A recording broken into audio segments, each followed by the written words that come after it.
فإذا فرغ منها اتجه على شقة الأيمن حتى يأتي المؤذن فيصلي ركعتين خفيفتين. اللهم صل على سيدنا ومولانا محمد وعلى آل سيدنا ومولانا محمد وبارك وسلم عليه.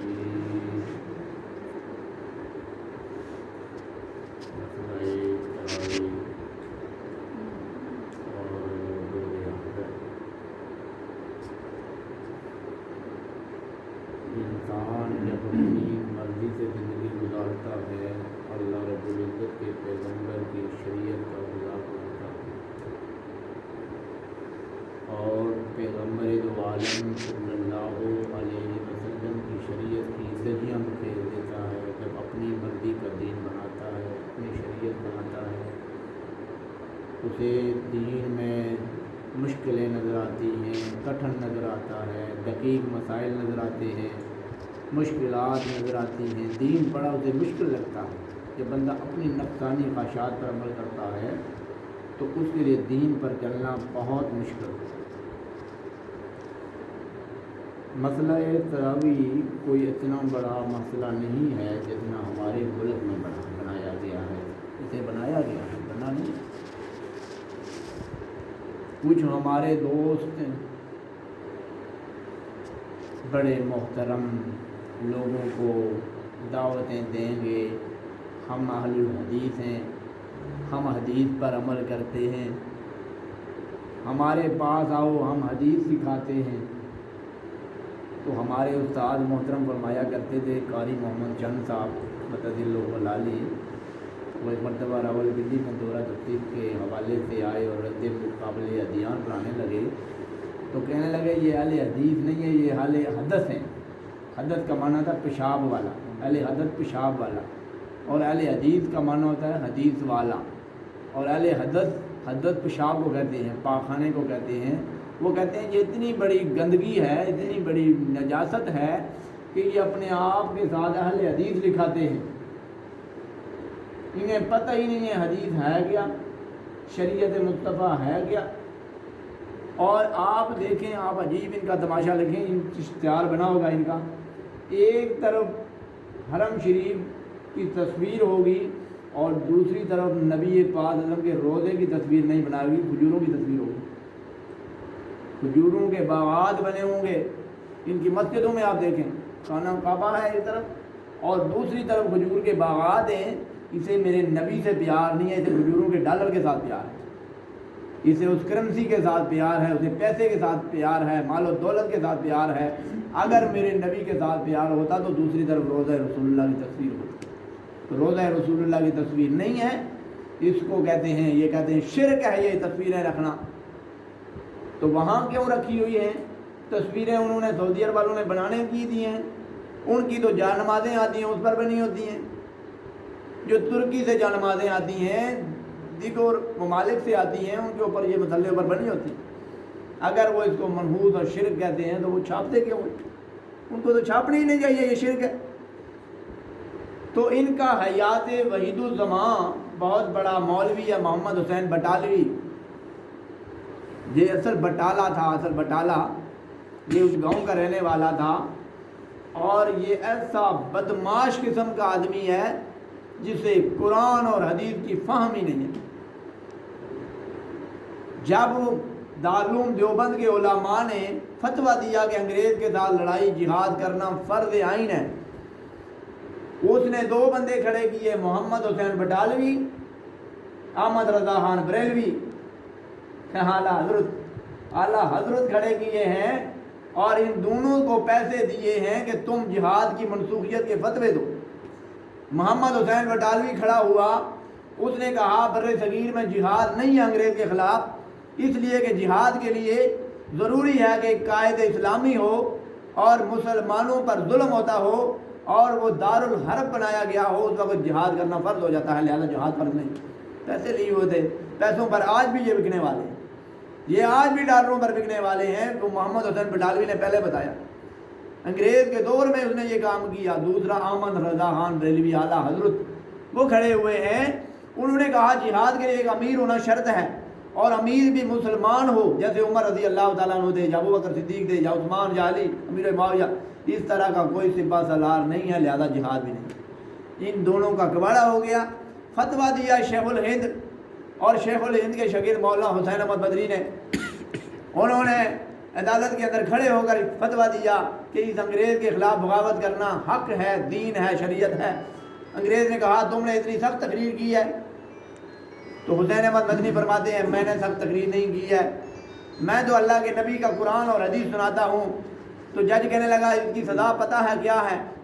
تو مولانا حسین احمد مدنی نے یہاں سے کفن نکالا اور یوں لڑایا، کہنے لگے سزا کا علم تھا تو دارالعلوم دیوبند سے کفن کا ٹکڑا بھی ساتھ لے آیا ہوں۔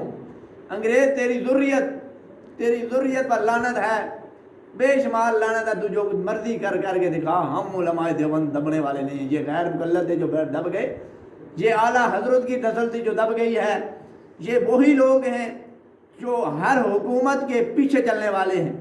مفتی منیب کہتا ہے یہ اذان کے اندر یہ بڑھا دو صلو فی بیوتکم، یہ انہوں نے کیا ہے تم بھی کر دو۔ تو میں نے کہا تسی پہلے کہڑا چنگا کام کیتا تھا، ہن چنگا کام کر کے دیکھنا، پہلے تسی صلاۃ و سلام پڑھ کے لوگوں کو گمراہ کر کے اب تم نے کر لیا تو کون سی بڑی بات ہے۔ تو کہنے کا مقصد یہ ہے کہ یہ وہاں سے جدائیں ہو گئی راہیں۔ اب یہ حدیث میں نے آپ کے سامنے پڑھی ہے، اس حدیث کو دیکھیں، نبی پاک کی دو طرح کی زندگی ہے، ایک زندگی باہر کی، ایک زندگی اندرونی گھریلو آئلی زندگی جسے کہتے ہیں، اہل و عیال والی زندگی۔ باہر والی زندگی نقل کی صحابہ نے، اندر والی حدیث زندگی نقل کی امی عائشہ نے، امی سودا نے، زینب نے، اور ان ام حبیبہ نے، ماریہ قبطیہ نے، حضرت حفصہ نے، حضرت خدیجہ نے، ان سب نے اندر کی زندگی نقل کی۔ یہ حدیث ہے حضرت عائشہ سے، ان عروہ ان عائشہ، یہ عروہ بانجے ہیں حضرت عائشہ کے رضی اللہ تعالی عنہ، اور بانجا جو ہوتا ہے وہ اپنی خالہ کے ہاں جایا کرتا ہے۔ عروہ بانجے ہیں حضرت عائشہ کے رضی اللہ تعالیٰ عنہ کے، اور یہ حضرت عائشہ کے ہاں جایا کرتے تھے، مسئلے پوچھا کرتے تھے۔ یہ ایک مرتبہ عائشہ رضی اللہ تعالیٰ عنہ کے پاس گئے اور کہتے ہیں میں حدیث نقل کرنے لگا، ان رسول اللہ صلی اللہ علیہ وسلم، عائشہ فرماتی ہیں رضی اللہ تعالیٰ عنہ، کانا یصلی باللیل، رات کو نماز پڑھا کرتے تھے، 11 رکعتن، 11 رکعت، نے ڈنڈی ماری ہے 11 رکعت، 11 رکعت 3 وتر تھی نا، تے 8 تراویاں ثابت ہو گئی ہیں، 11 رکعتاں تھی آگے۔ اچھا آگے دیکھیں، یوترو منہا بواحدۃ، ان کو وتر بناتے تھے ایک کے ساتھ، فائدہ فرغ منہا، جب اس سے فارغ ہو جاتے تھے، یعنی یہ 11 رکعت پڑھ کے 8 تراویاں اور 3 وتر پڑھ کے الگ ہو جاتے تھے، استجا علی شیق الایمنی، اپنی دائیں کروٹ پر ٹیک لگا کر لیٹ جاتے تھے، حتیٰ یاتیہ المؤذن، یہاں تک کہ مؤذن حضرت بلال آ جاتے، صبح کا ٹائم ہو جاتا۔ اللہ، یہاں روزے کا ذکر ہی کوئی نہیں ہے، یہ روزے بھی 8 رکعت پڑھ رہا ہے، شرم نہیں کرتا، حیا نہیں کرتا، دیتے روزے کا ذکر کتنے آیا۔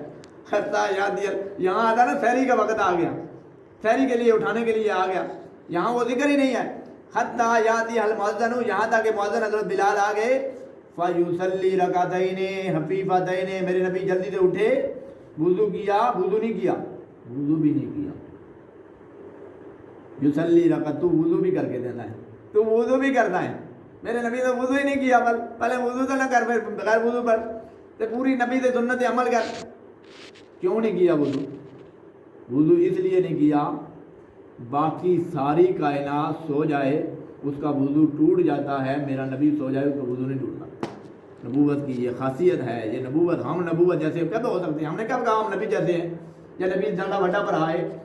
نبی کی پوری مخلوق، اور پوری مخلوق 14 طبق، 7 زمینیں، آسمان، یہ سارے نبی ایک پلڑے میں ڈال دو، آمنہ کے لال کو ایک پلڑے میں ڈالو، اس سے بھی وزنی ہے، میرے نبی کا پھر بھی وزن زیادہ ہے، اس کے زمین جو پاؤں کے نیچے ریت کا ذرہ ہے اس کا مقابلہ بھی نہیں کر سکتی خلقت، ہم نبی کے برابر کہاں ہو سکتے؟ لیکن ہم جو کہتے ہیں نبی کا جو مقام ہے وہ نبی کو دو، میرے نبی نے وضو نہیں کیا۔ اس لیے نبی علیہ السلام سے پوچھا گیا، یا رسول اللہ آپ سوتے ہیں؟ فرمایا آنکھیں سوتی ہیں، دل نہیں سوتا، آنکھیں سوتی ہیں، میرا دل نہیں سوتا۔ اللہ، خفیفتین، جلدی سے میرے نبی اٹھتے تھے، 2 رکعت نماز سنت پڑھتے تھے۔ کون سی سنت؟ یہ جو سنتیں آپ نے عشاء کی 2 پڑھی ہیں، یہ عشاء کی 2 سنتیں پڑھی ہیں۔ آگے کیا کہتے ہیں؟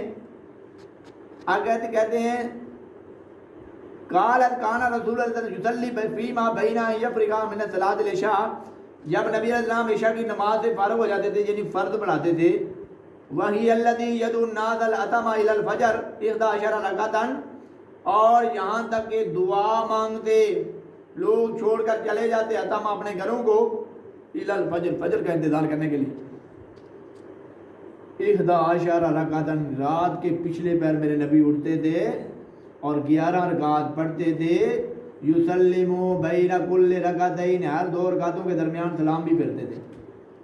ایتھو ڈنڈی مار کے لوگوں کو کہتے ہیں دیکھو 2 رکعتوں کے درمیان سلام پھرنا، 8 رکعت تراویحاں ثابت ہو گئی ہیں، ویوتر بواحدۃ، اور ایک وتر بھی ثابت ہو گیا۔ فاذا سکت المؤذن من صلاۃ الفجر، جب مؤذن نماز اذان دے چکا ہوتا، ختم کر چکا تھا، وتبین له الفجر، اور صبح فجر ثابت ہو جاتی، نکل جاتی، وجاء المؤذن، اور مؤذن آ جاتا، قام فرکع رکعتین، 2 رکعتیں کھڑے ہو جاتے، رکوع کرتے اور 2 رکعتیں پڑھتے ہلکی یہ سنتیں۔ اس سے یہ بھی مراد ہے کہ فجر کی سنتیں 2 پڑھتے تھے۔ اب مسئلہ سمجھیں، مسئلہ 20 رکعت تراویح کا ہے۔ یہاں سے اہل الحدیث مسلک کے علماء، وہ محمد حسین بٹالوی کا ٹولہ، وہ کہتا ہے دیکھیں یہ 8 رکعت تراویح ہیں، 3 وتر ہیں 2 سلاموں کے ساتھ، 3 وتر 2 سلاموں کے ساتھ، ایک سلام 2 رکعت پڑھ کے کر دینا، پھر تیسری رکعت الگ پڑھ کے سلام کرنا، اسی طرح پڑھتے ہیں یہ، ان کی حالت میں نے دیکھی ہے، اسی طرح پڑھتے ہیں، کیونکہ ہم سرگودے میں پڑھتے تھے وہاں طالب علمی کے زمانے میں، تو وہ ان کی ایک مسجد تھی، وہاں شربت بڑا ملا کرتا تھا، وہ میٹھا شربت بناتے تھے، ہمارے 2-3 طالب علم بڑے شرارتی تھے، ان کو شربت پینے کا شوق تھا، وہ ہماری اپنی مسجد میں 10 رکعت پڑھتے نا، پڑھ کے ادھر دوڑتے کہ ان کی مسجد میں جائیں گے، وہ ابھی تراویح پڑھ چکے ہوں گے، شربت پیئیں گے۔ ان کی عادت یہ تھی کہ ہر بندے کو جس وقت وہ جانا چاہتا ہے 4 پڑھ کے 2 پڑھ کے 3 پڑھ کے وہ شربت دیتے تھے، ایک بابا وہاں بیٹھا، تو ہم نے وہاں دیکھا ہے یہ کیا کرتے ہیں۔ یہ بات ہو رہی ہے رمضان اور غیر رمضان کی، یہ رمضان اور غیر رمضان کی، آپ دیکھیں مصنف ابن شیبہ میں وہاں پر لکھا ہوا ہے کہ میرے نبی نے 3 دن تراویحاں پڑھی ہیں، ایک 3 دن پڑھتا ہے پوریاں۔ سنت کتے گئی، اہل حدیث بنیا ہوا بڑا، سنت کتے گئی، کہتا ہے میں اہل حدیث اور سنت پر عمل کیا، سنت کتے گئی، سنت 3 دن دی ہے، 3 دن میرے نبی نے تراویحاں پڑھی، 3 دن مسجد میں آئے، پہلے دن آئے تو تھوڑے لوگ تھے، میرے نبی نے تراویحاں پڑھی، اور پھر دوسرے دن آئے دیکھو جمع غفیر کافی ہو گئے، میرے نبی نے پھر پڑھی، تیسرے دن جب دیکھا نا لوگ زیادہ آ رہے ہیں، جمع ہو رہے ہیں، کام خراب ہے، میرے نبی نے اس لیے اس کے بعد چھوڑ دی مسجد میں آنا، کیوں؟ یہ امت کے لیے فرض ہو جائیں گی، امت 4 رکعت نماز مسجد میں پڑھنے سے بڑی اوکھی تنگ ہو جاتی ہے، رمضان 20 رکعت تراویح فرض کرنے سے بڑی امت کے لیے، وہ نبی ہر موقع پر پریشان رہا کہ میری امت آسانی میں رہے، میری امت آسانی میں رہے۔ اب جب نبی پاک حضرت فوت ہو گئے، ابو بکر صدیق کا زمانہ آیا، اسی طرح کام ہو، 2 سال انہوں نے حکومت کی، کوئی صحیح معاملے طے نہ ہوئے۔ حضرت عمر رضی اللہ تعالیٰ عنہ کے دور میں جس وقت مسلمان زیادہ ہونے لگے نا، عمر رضی اللہ تعالیٰ عنہ کو صحابہ نے کہا امیر المومنین کو تراویحوں کا مسئلہ بھی، رمضان آیا نا کہ تراویحیں کتنی پڑھنی ہے، کیا پڑھنی ہے، تو عمر رضی اللہ تعالیٰ عنہ نے صحابہ کو بلایا اور کہا آج کے بعد 20 رکعت تراویحیں پڑھیں گے۔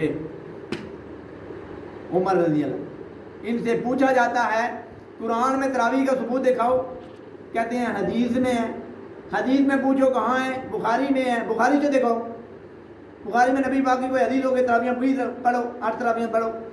اب بخاری پر بات یہ آتی ہے، کہتا ہے عمر رضی اللہ تعالیٰ عنہ نے نہیں کیا تھا، تو میں نے پھر حدیث بخاری کی سنائی ہے، میں نے کہا بخاری میں آتا ہے نبی پاک نے فرمایا علیکم بسنتی، میری سنت پر چلو، وسنت الخلفاء الراشدین المہدیین، میرے سنت خلفاء الراشدین المہدیین، یعنی انہوں نے 20 رکعت تراویحیں پڑھی ہیں پڑھتے۔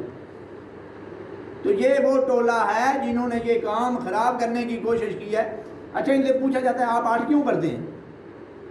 رمضان میں ایک فرض 70 فرائض کے برابر اجر ہو جاتا ہے، سنتوں کا نفلوں کا اجر سنتوں کے برابر، سنتوں کا واجب کے برابر، واجب کا فرض کے برابر، اور فرائض کا جو اجر ہے 70 گنا بڑھا دیا جاتا ہے۔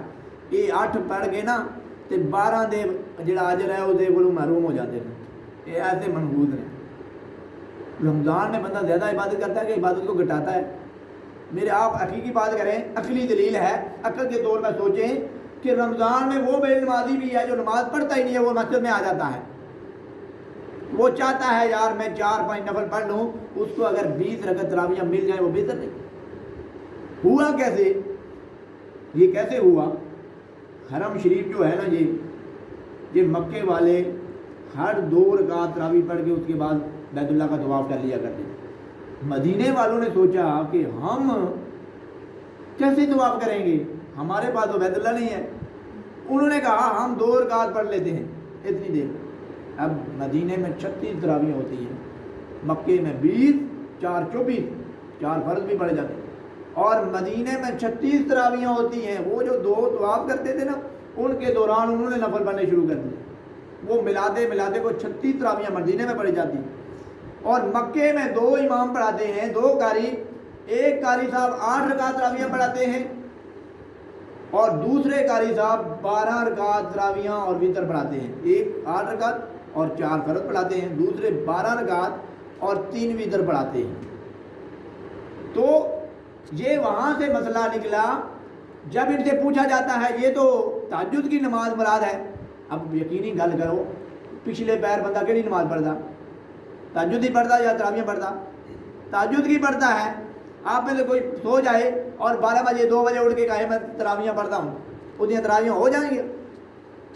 اس دن تہجد ہی نماز ہونی ہے۔ کوئی شرم و حیا ہی نہیں ہے لوگوں کو گمراہ کرنے میں۔ جو تراویح ہوتی ہے وہ عشاء کی نماز کے متصل ساتھ ہوتی ہے، تاکہ لوگوں پر تھکاوٹ ہوتی ہے، روزہ رکھا ہوتا ہے، لوگ تراویح پڑھ کے جلدی جلدی سو جاتے ہیں تھوڑی دیر کے لیے، پھر سحری کے لیے اٹھنا آسان ہو جاتا ہے۔ تو جڑے لوگ اٹھا نہیں 4 بجے، انہیں تراویح کہڑے ٹائم پڑھنی ہے، سحری کہڑے ٹائم کھانی ہے؟ میں تو عقلی طور پر سوچو کہ لوگوں کو دھوکہ دیا جاتا ہے دین کو مختصر کرنے کے چکر میں، دین کو شارٹ کیا جائے۔ جس طرح آج ہماری میڈیا کی کر رہی ہے، حکمران کر رہے ہیں، جی فرض نماز مسجد ہی پڑھو، فرض جمعہ ختم کر دو، نمازیں ختم کر دو، مسجدیں بند کر دو۔ یہ کام انہوں نے فتوے دیے، انہوں نے کہا 8 رکعت تراویح پڑھو، یہ کرو وہ کرو، رفع الیدین کرو۔ یہاں تک جڑا بن گیا ہے کہ ہاتھ کہاں باندھنے۔ میں کہا کتنے تینوں سمجھ آتی تھا پیچھے بن لائن کر کے پھر نماز پڑھ، تینوں پھر سمجھ آنی ہے صحیح کری ہاتھ بننے دی۔ ہاتھ کہاں باندھنے؟ کوئی شرم و حیا ہی نہیں ہے کہ ہاتھ کہاں باندھنے جہاں میرے نبی نے باندھے ہیں۔ وہ شریعت اس کو نہیں ملی۔ تراویح والا لچ اس پڑوے کو مل گیا، اس پڑوے نے لوگوں کو گمراہ کرنے کی کوشش کر۔ یہ ایسے جو دین کے ٹکوسلے ہوتے ہیں نا، یہ پڑوے ہوتے ہیں حقیقت میں۔ شیخ القرآن فرمایا کرتے تھے یہ اہل علم نہیں ہوتے، یہ پڑوے ہوتے ہیں۔ تو مولانا عبدالسلام صاحب بھی یہ کہا کرتے تھے کہ ان پڑووں کو کیا پتا کہ دین کیا ہے، شریعت کیا ہے، میرے نبی کا اسوہ حسنہ کیا ہے۔ تو ہماری فقہ حنفی کی معتبر کتاب ہے الخطایا، اس کے اندر 20 رکعت تراویحوں کا ثبوت موجود ہے۔ شرح مانی الاثار حدیث کی معتبر کتاب ہے، امام ابو حنیفہ کے شاگرد ہیں، ابو جعفر الطحاوی ان کا نام ہے، صحائح ستہ کے اندر وہ شامل ہے۔ کتاب درس نظامی کے 8 سالہ کورس میں وہ پڑھائی جاتی ہے، اس کے اندر یہ حدیث لکھی ہوئی ہے کہ میرے نبی 20 رکعت تراویح پڑھاتے تھے۔ پڑھاتے نہیں تھے، عمر رضی اللہ تعالیٰ نے 20 رکعت تراویحوں پر اجماع کیا ہے۔ اور عمر رضی اللہ، آپ عقلی ایک سوچیں، جب عمر رضی اللہ تعالیٰ نے صحابہ کے سامنے کہا نا میں 20 رکعت پڑھوں گا، تو صحابہ میں سے کوئی اٹھ کے یہ حدیث پیش کرتا نا کہ عمر نبی نے تو 11 رکعت پڑھی ہیں، آپ 20 کیسے پڑھتے ہیں؟ کسی صحابی نے اعتراض نہیں کیا۔ تو صحابی تو وہ ہیں جب مسجد کے اندر تسبیح کے دانوں پر یوں پڑھا جانے لگا کھجور کی گٹلیوں پر، تو عبداللہ ابن مسعود کھڑے ہو گئے تھے، کہنے لگے جو مجھے جانتا ہے وہ جانتا ہے، جو نہیں جانتا وہ جان لے عبداللہ ابن مسعود ہوں۔ میرے پاس نبی کا مصلی، لوٹا، کوزہ ہوتا تھا، پگڑی مبارک ہوتی تھی، مسواک ہوتا تھا، اور یاد رکھو جو کام میرے نبی نے نہیں کیا وہ کام تم کرتے ہو، لہذا تم بہت بڑے بدعتی ہو۔ صرف کھجور کی گٹلی پر کیا کرتے تھے؟ اونچی آواز سے تسبیح فاطمہ پڑھتے تھے، اللہ اکبر، لا الہ الا اللہ، سبحان اللہ، یہ پڑھتے تھے۔ عبداللہ ابن مسعود سے رہا نہیں گیا، اس مسجد کے اندر کھڑے ہو گئے، اپنے شاگرد سے کہنے لگے مجھے نکالو اس مسجد، یہ بدعتیوں کی مسجد ہے، یہ بے ایمانوں کی مبتدئین دین کے اندر بڑھاتی۔ صحابہ دین کے اندر کمی ہو رہی ہو صحابہ خاموش رہے، دین کے اندر زیادتی ہو رہی ہو صحابہ خاموش رہے، اور یہی عمر ممبر پر کھڑے ہو جاتے ہیں اور کپڑے کا سوٹ پہنا ہوا ہے، ایک بندہ درمیان سے اٹھ گیا، کہنے لگا عمر نہیں سنتے نہیں سنتے نہیں سنتے. کیوں نہیں سنتے؟ مال غنیمت میں سے ایک ایک چادر سب کو ملی تھی، کسی کا سوٹ تیار نہیں ہوا. تیرا اتنا بڑا قد ہے، تیرے جسم پر اتنا سونا لباس نظر آتا ہے، یہ کہاں سے آیا؟ لوٹ مار تو نہیں کی؟ لوٹ مار تو نہیں کی؟ عمر رضی اللہ تعالیٰ نے خطبہ روک دیا. عبداللہ ابن عمر کھڑے تھے، موجود تھے. فرمایا عبداللہ تیرے پیو نے اعتراض کر دیتا، یہ جواب تو دے. خود نہیں جواب دیا، خود نہیں جواب دیا. عمر تو صحابہ تو ایسے تھے. عبداللہ ابن عمر کھڑے ہوئے کہنے لگے وہ اعتراض کرنے والے بدوی عربی، سن میرے والد کا قد راز ہے، میرے والد امور خلافت سر انجام دیتے ہیں، عدل کی کرسی پر بیٹھتے ہیں، اور کرسی عدل پر جو بادشاہ بیٹھتا ہے اس کے جسم پر تو لباس پورا ہونا چاہیے. میرے باپ کا ایک چادر سے لباس تیار نہیں ہوتا تھا، میں نے اپنی چادر بھی دے دی، ابا جی آپ لباس بنا لیں، میں ایک ٹکڑے پر گزارا کر لوں گا، آپ لباس کے اندر آپ خلافت کے امور کرتے ہیں. اس وقت اس بندے نے کھڑے ہو کر کہا عمر اب بیان کر، سنیں گے بھی مانیں گے. صحابہ تو وہ تھے، تو اگر 20 رکعت تراویحوں میں کمی ہو رہی تھی صحابہ کیسے خاموش ہو گئے کہ عمر نبی نے 8 پڑھی ہیں تو کیوں بھی کہتا پہ؟ اس کا مطلب ہے صحابہ کا تو نظریہ بھی تھا کہ تراویح 20 رکعت ہے، یہ 8 والا کوئی چکر نہیں ہے میرا بھائی. 8 رکعت میرے نبی کی تہجد کی نماز ہے، 3 میتر ہے، کتنے ہو گئے؟ 11. 2 سنتے ہیں، 13 رکعت میرے نبی پڑھتے تھے. تو یہ 13 رکعت یہاں سے ثابت ہیں، امی عائشہ روایت کرتی ہیں. تو یہ تہجد کی نماز ہے، یہ تراویح کی نماز نہیں ہے. اب دیکھیں جو حاشیے میں دیکھ لیں، حاشیہ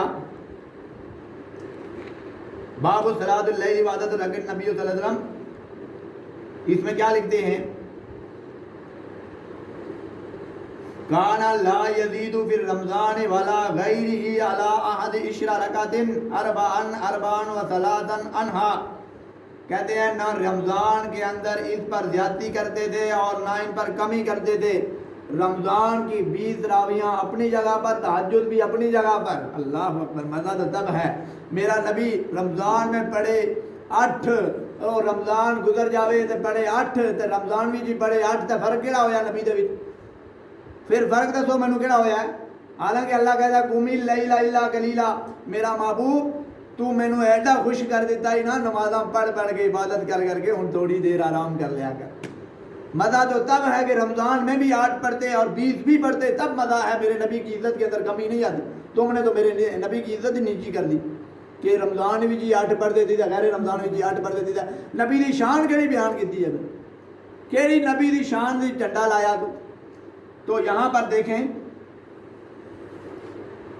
یہ لوگوں کو دھوکہ دیا جاتا ہے.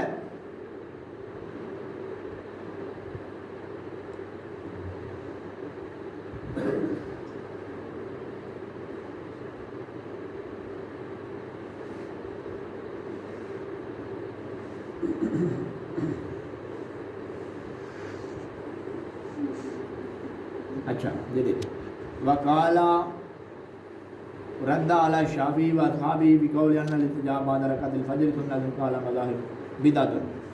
اس کے بعد لکھتے ہیں کہ امام ابو حنیفہ کا قول نقل کرتے ہیں، وہ کہتے ہیں کہ یہ تراویحاں جو ہیں یہ مستحب ہیں، پڑھے تو تب بھی ٹھیک ہے، نہ پڑھے تو تب بھی ٹھیک ہے. تو میرے بھائی یاد کر رکھیں سنت ہے موقدہ، سنت موقدہ علی الکفایہ ہے سنت تراویح. تراویح کوئی مستحب نہیں ہے، استحباب درجے میں نہ لیجیے گا کہ پڑھے لے تب بھی ٹھیک ہے تو نہ پڑھے تو تب بھی ٹھیک ہے. میرا بھائی یہ سنت علی الکفایہ ہے.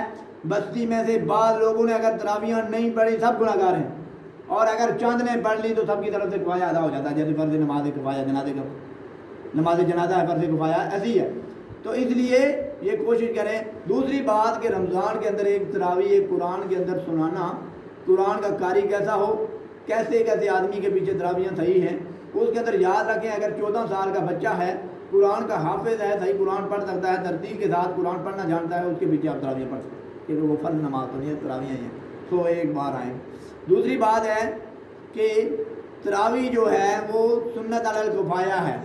ایک قرآن کریم سنانا مستحب سنت ہے، پوری بستی والوں کے ذمہ ہے کہ ایک حافظ یا قاری لا کر تراویح سن لیں.